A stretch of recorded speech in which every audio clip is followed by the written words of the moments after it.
Hey guys, Desolator Magic here, and you already know what time it is. Oh yes, it's time for the Amonkhet storyline, chapter whatever the hell we're on, I don't even know. So as always, I have to start with, on our last episode of Amonkhet Z. The Z fighters, okay, just kidding, just Nissa, decided to go to Kefnet's temple, got all trippy in the trial that she accidentally started by running past the guy who was guarding the entrance, and then entered a bunch of cheat codes to piss off Kefnet, and then reprogrammed him. She is literally hacking the mana ley lines. Wow. Also, Frieza threatened to blow up the planet, but I feel like we've got 16 more episodes before that happens. According to a source outside of the storyline, which is my source for all valuable information, we have 1 day before the sun aligns in Nicol Bolas's ugly, stupid, gaudy, god-awful, way over the top, and generally just arrogant as all hell horn monument, and then he's going to come back, revive, who the hell knows, I don't even know where he is, who cares. I'm honestly just not even looking forward to whatever stupidly overpowered card they put him on. Oh, also in the last episode, they totally pissed off Temet. Can't wait to see what happens with that. Now let's read their version of the prologue. The Gatewatch has come to Amonkhet to uncover the machinations of the malicious dragon planeswalker Nicol Bolas. What they found instead was a flourishing civilization at the height of its power. Not really, that's a little generous. They found one city and the rest was a giant crap hole filled with zombies and sandworms. It's been watched over by benevolent gods, while Gideon Jura may have many lingering questions about the world. Just kidding, he's busy being an idiot. The presence of the divine most captured his attention and curiosity. What they meant to say was he ran off to do the trials instead of do their mission because he's an idiot. Also, apparently he's a huge fan of the Hunger Games and the old 90s series American Gladiators. The story opens with the sentence, "I walked quietly along the path, following in the wake of Oketra," and we have no idea who the hell's talking. Let's play the how long is it going to take to find out what the hell's going on game. Some of the chapters, it was about 75%, the way through the chapter. Okay, I've already figured out that it's Gideon, but they sure as hell haven't said it. 4 paragraphs in, I have no idea what the hell's going on. Gideon, but someone is, following around Oketra and like, wow, she's so nice to everybody. I guess that's why they call her Mittens. Now, despite Gideon being like, ooh, a god, I'm going to ignore our entire mission, not do anything with anybody, bail on my entire crew, and go do the trials because I feel like it, and because this cat god is adorable as crap, he's still like, man, everywhere I'm walking around, following this god around, everybody seems to be saying, may his return come quickly, and may we be found worthy, like a bunch of idiots. They're of course referring to the god pharaoh Nicol Bolas, and honestly at this point these people are so unbelievably stupid, I hope they all burn to death in Hour of Devastation because, oh my god, are these people stupid. The entire storyline, especially from this chapter, was already ruined by some idiots that work at Wizards in another video. They have carelessly revealed that if you don't complete the trial, you die, and if you do, you die. These people are just old-fashioned stupid. So he's just following around Oketra and admiring the awesome cartouche he's wearing around his neck, which is the first step of the trials, of course, and also the first step to looking totally baller when you go clubbing. Oh, then he rounds the corner and sees men and women, Avon and jackals, as well as a few Naga and Minotaurs, all of which are not remotely from Egyptian mythology. We got Greek, we got Hindu, jackals, okay, Avon, not sure. I'm gonna say not Egyptian, what the hell. If you're gonna rip off somebody's religion and mythology, at least do it right. Like, at least commit to it, don't just add in snake-headed people, come on. Going to Egypt basically in a story and then being like, oh look, Naga and Minotaurs is kind of like going to Japan and being like, haha, they all know karate. In case that one sailed over your head, karate is not from Japan. You know what else isn't from Japan? Most of freaking Kamigawa. Kamigawa is basically what people thought Japan was in the feudal era, if they're idiots. Anyway, rant over, but trust me, literally nothing is happening in the storyline. You aren't missing a damn thing. Oh, all the freakish people from various cultures that they're misappropriating are holding a celebration before the next trial. I hope there's a breakfast buffet. Oh, and of course, Oketra refers to the combatants, I guess we'll say, as the crop, because they have about the same respect for their people as Saudi Arabia does for women. So Oketra's like, this is your, well, they said first step, but clearly they literally just said the first step is wearing the cartouche. So I'll just correct her to second step is to party. So Gideon's like, yay, screw Nicol Bolas and anything we came here for. I want to be on American Gladiators. So once again, I've got to read some of this quality written dialogue verbatim. So some way too overexcited, brainwashed cult moron comes up and says hi to Gideon. Somehow he already knows his name. He calls him Kithion. I don't even know how the hell he knew that. Then he says, you can call me Gideon. And Jeru dropped one arm and leaned in conspiratorially. But what is the name on your heart? I paused. For a long time now, it has been Gideon. And tonight? The warmth of Oketra radiated beside me and I frowned. I am less certain. Jeru laughed. You're a puzzle then. I enjoy puzzles. What the hell was that? What just happened? Okay, Gideon, Kithion, Jura, whatever the hell, beefcake. Pull out your wallet, pull out your driver's license, and read what the hell it says on it. That's your name. Don't have one? You planeswalk instead of driving? Okay, check your birth certificate. I mean, this is right up there with, I don't know what gender I am. Spit in a tube and send it to Ancestry.com. They'll tell you which chromosomes you got. Okay, and then without double quotes, in bold and italics, the story just says, I leave you to this trial, Kithion. Don't know who's saying it. Don't know if somebody's saying it. Don't know if the narrator's saying it. I don't know what the hell's going on. Oh, I just scrolled up. The name of this chapter is actually, it's called I Don't Know What the Hell's Going On. So actually, that's pretty fitting. Oh, and of course, when the whole crowd says, and may his return come quickly, then Gideon, of course, says, and may we be found worthy, because he's been drinking that Kool-Aid. I mean, seriously, Gideon, like, do your job. You are here to investigate and destroy Nicol Bolas, not participate in the trials. What are you doing? Are you stupid? This is like me walking in the DMV to get my license plate renewed, and then, like, instantly, the second I get there, oh, look, a vending machine. I like candy, and then just gone. It is a disgrace that they put him on the most expensive card in the set. Absolute disgrace. This guy is being a moron. So this Jeru guy is like, oh, this is a great fortuitous coincidence, because yesterday our numbers were reduced by 1. And Gideon's like, I wonder what that means. Ooh, you're about to find out in this story from what I've heard. Oh, and then for literally not one damn reason, they just start fighting.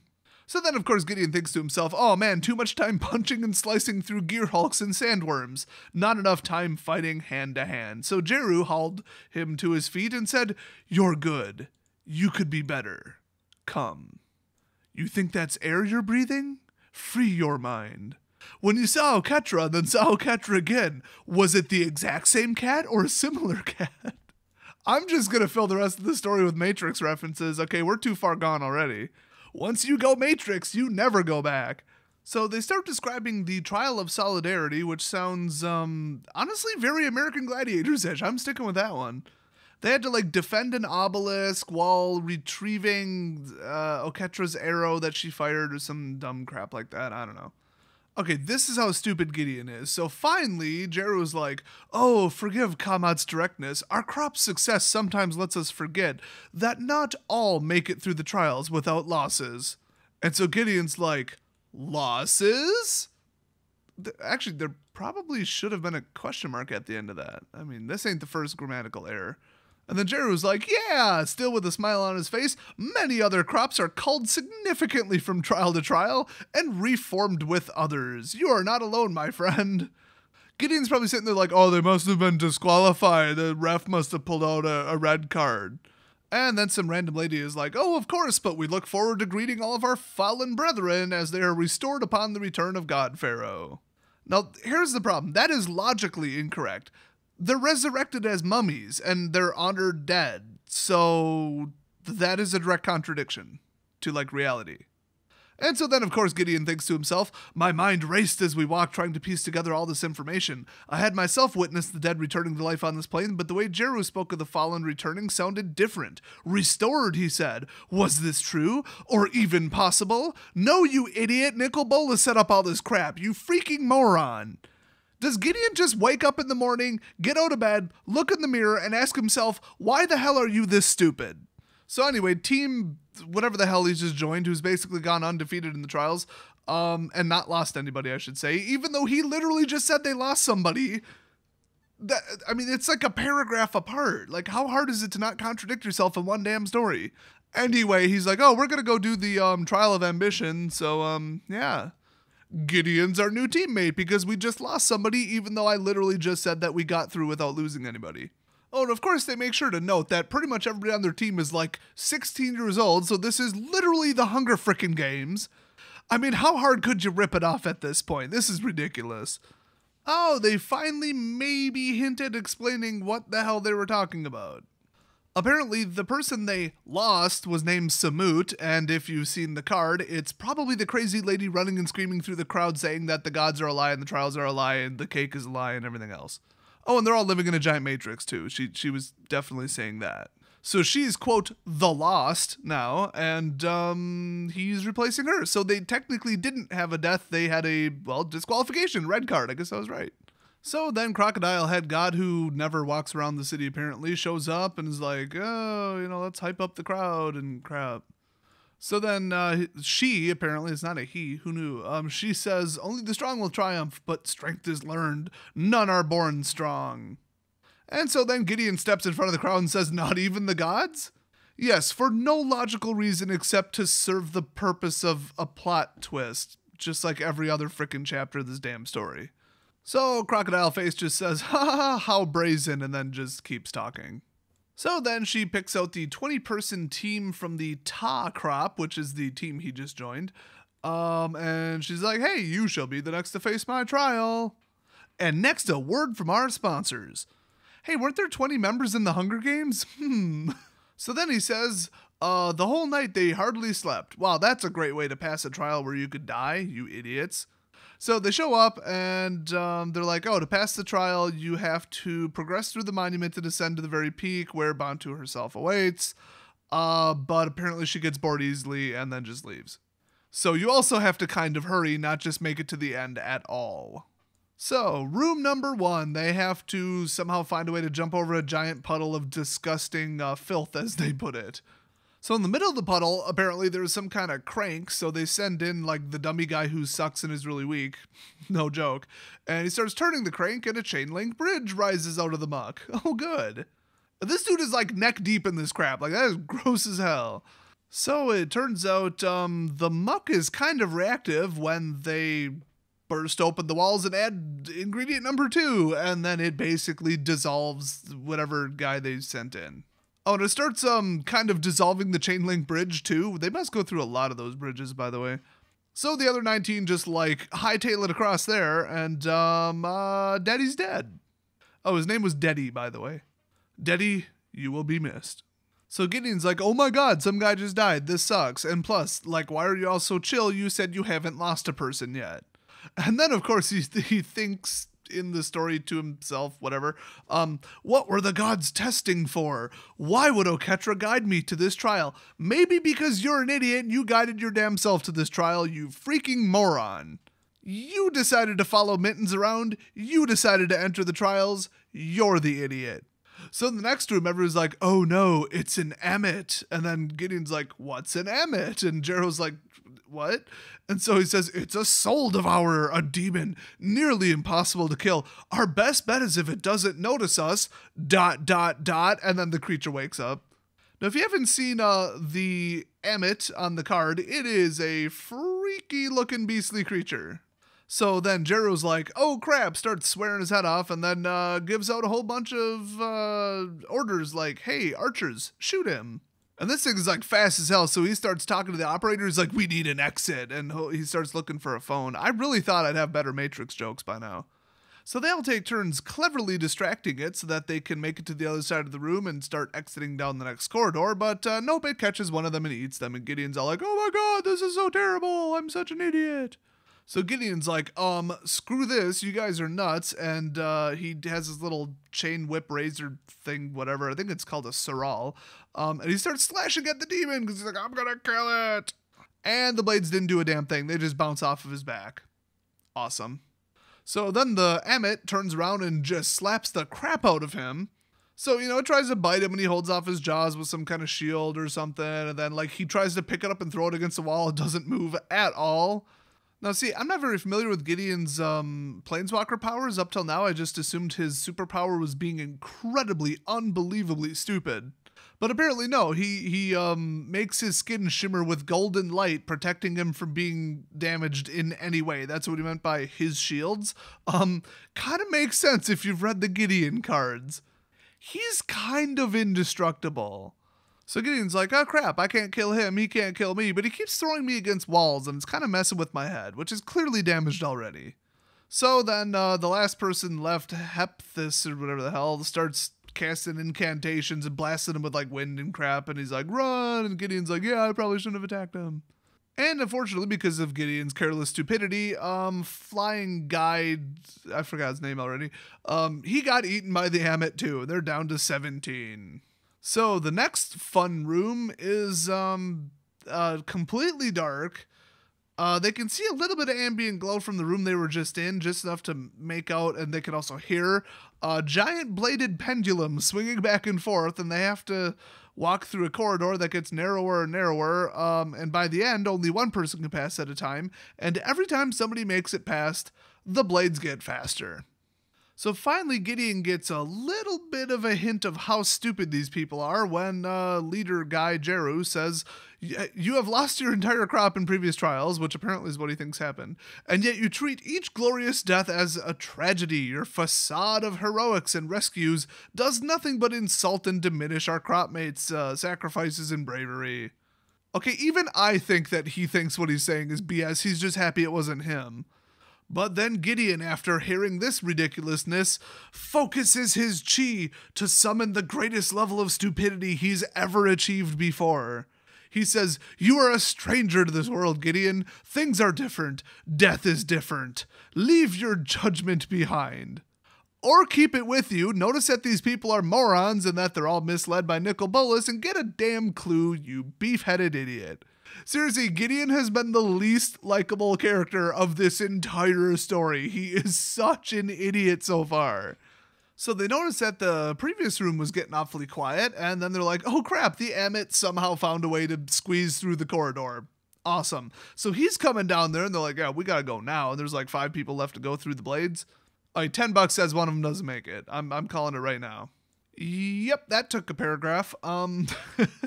Some person named Setha got hit by one of the blades. 16 left to go in case you weren't counting. The story is, by the way. So then Gideon's like, hey, there's an Amonkhet coming, and Captain Idiot got out a Khopesh to fight it. Yeah, that'll work. So he turns on his invincibility shield, walks in, boom, gets smashed by a blade. It launched him into a wall, but he kind of also shattered the living crap out of the blade. So in other words, Nissa's not the only one using cheat codes. So apparently Gideon just powers through it, and then even though he said he can't be injured in any way by it, and his card says he can't take any damage, he says, by the end of it, my whole body felt like one giant bruise, and Jeru was bleeding all over from several cuts from the shards of broken metal that bounced off his indestructible body when he shattered the pendulums.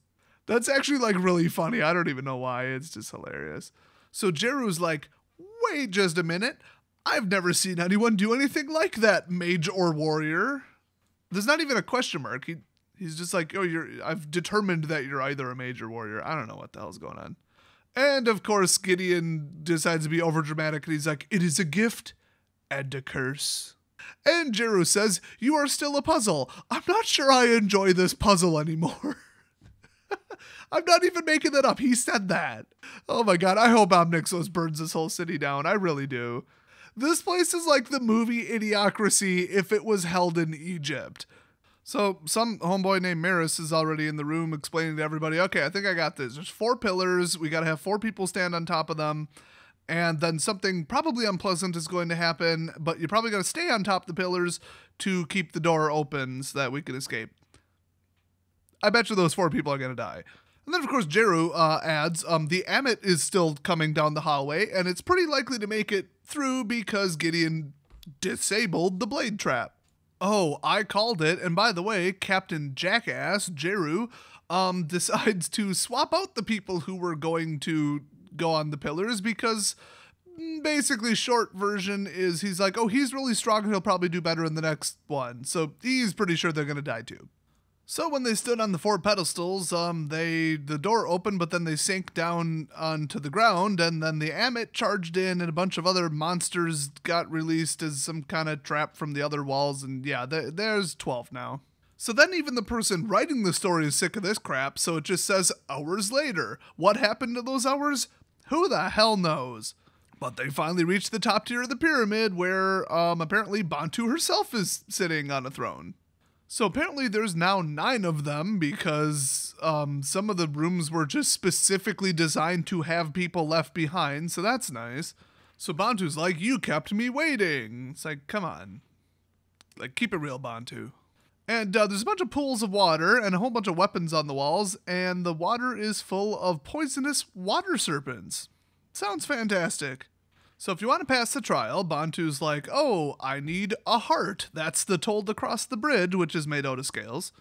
And so they all start looking at each other all like, ha, ha, ha, ha, and reaching for their weapons. Told ya, Hunger Games. So Gideon's like, this is a load of crap, still not admitting he made a giant mistake in participating in these trials because he's an idiot. He's like, surely, Bontu, we have lost enough to prove ourselves to you, which apparently getting people killed was the point. I'm pretty sure the point was getting to the top of the damn pyramid. And Bontu's like, the hours draw nigh. Your numbers are too great. Pay the toll or fall short and perish. Like, if I was Gideon, I'd, like, turn on my invincibility shield, swim through the poisonous eel thing, and just, like, jump up on the other side and flip him off. And Gideon's like wondering to himself, what do you mean our numbers are too great? And then boom, somebody's like, oh crap, somebody stabbed me in the back. Yep, Neat Staker in his back. Oh, Neat is one of the team members. I'm so sure I mentioned that. So Neat grabs his heart, tries to run across the scales, but Lizard Dude tail swoops him, or tail, what did you call it? Tail whips him. Oh, Neat fell. Oops. So apparently the bridge of scales was actually like underwater, but if you're holding a heart, it comes up so you can actually cross it. So, Lizard Dude, Besetha? I don't even care what their names are at this point. He ends up making it across with a heart, and they give him his prize, another cartouche. So apparently, Tarek fires his bow at Gideon. The arrow just shatters off of his amazing golden force field shield thing. And then the Minotaur Dude pretty much smashes the crap out of Tarek.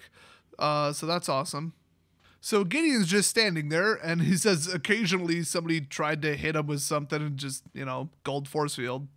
Nobody's even talking. They're just like, cool, I need a heart. Screw you, people that I grew up with and knew my whole life. So then Maris starts talking to the Jeru guy, the leader, and he's like, oh, I can't kill you. You're my brother. Oh, what do you know? As if I even could. And so then Jeru's like, oh, but I can't protect you from the others, which he totally could. He's lying. And the Maris is like, well, the answer's obvious. So Jeru's like, I'll make it painless, brother. And eventually he shoves him in the poisonous snake water. Awesome. Hey, the artwork on whatever the hell card that was? The crappy $1 mythic black card that nobody wants because it costs $7? Yeah, that's what's going down. So then Gideon's like, oh, don't you dare. He's had enough of this crap with the crazy crew that he just joined. But then, unfortunately, Bontu somehow, drains him of all of his strength and power or something, so that's probably not great. And then he says, watch Kithian Yora, or whatever the hell his name is, quiet your judgment and learn. Yeah, I think he's learned enough about this psychotic cult that lives in this crappy city. So, strangely, the 4 that made it across are just, ignoring Gideon, because they're like, well, fine, you don't want to hurt? Fine. And Gideon has had more than enough of that crap, so, yeah. He, quote, had anger bubbling inside of him, not at Jeru, not at the others, but at Bontu, and Oketra as well, aka Mittens. So then he yells at Bontu, what am I supposed to learn from this? Hey, good question. You're using your brain for once. And then he says, is this what you wanted me to see, that you demand the slaughter of the innocent? What purpose are these deaths to serve? What mockery of faith and divinity is this madness?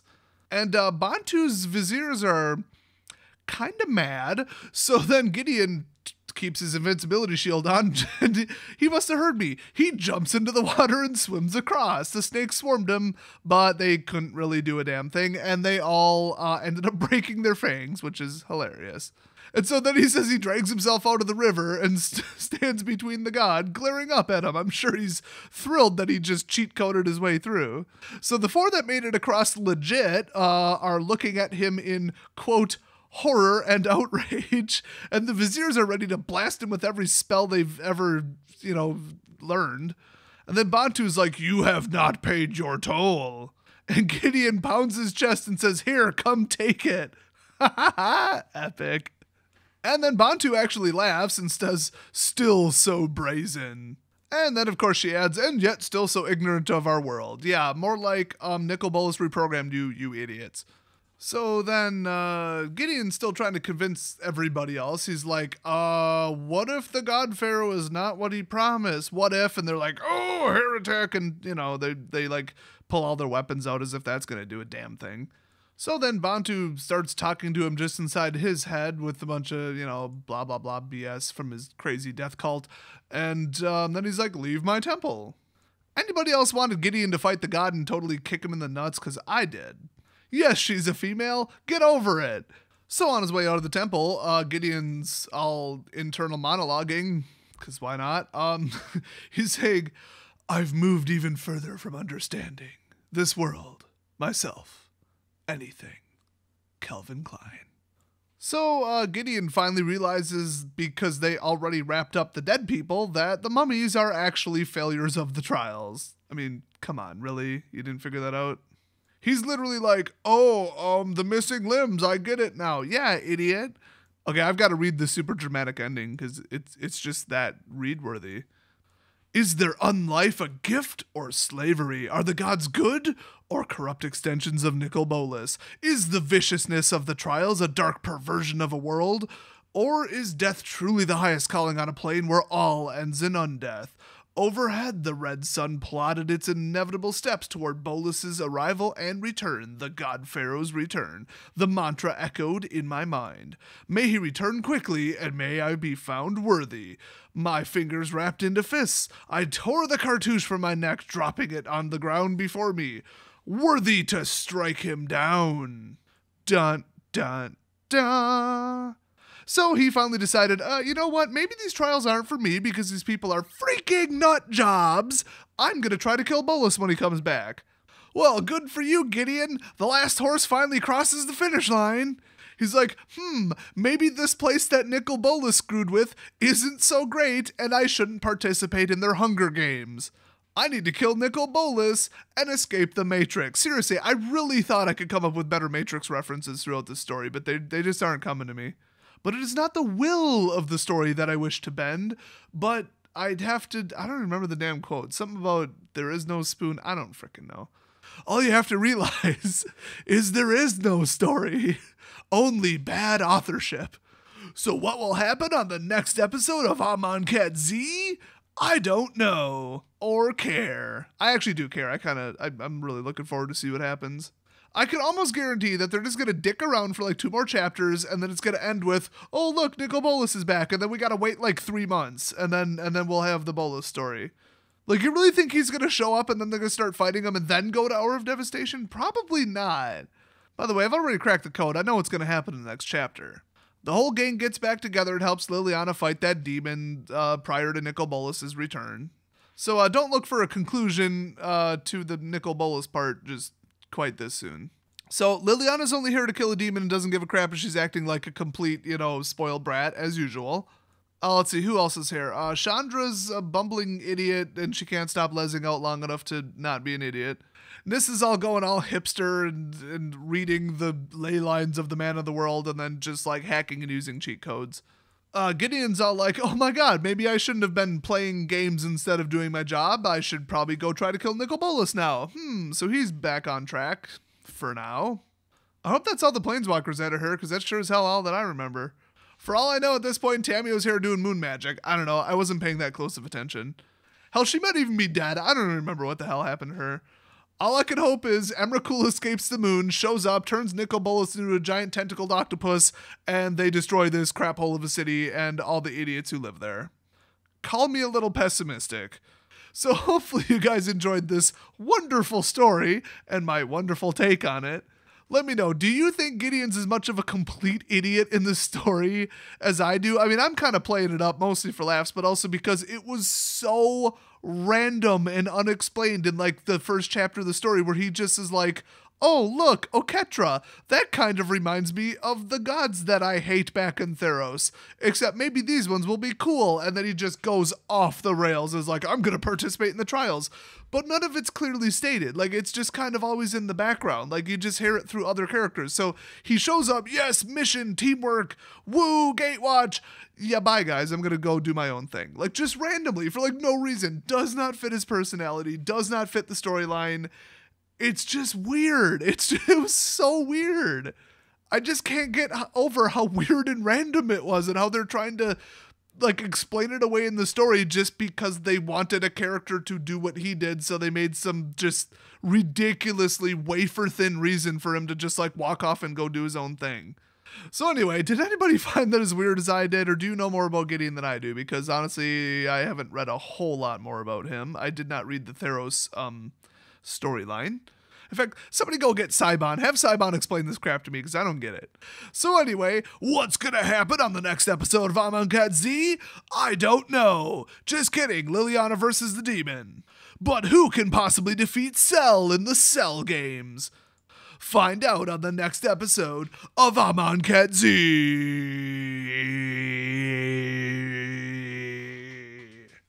See you guys next video.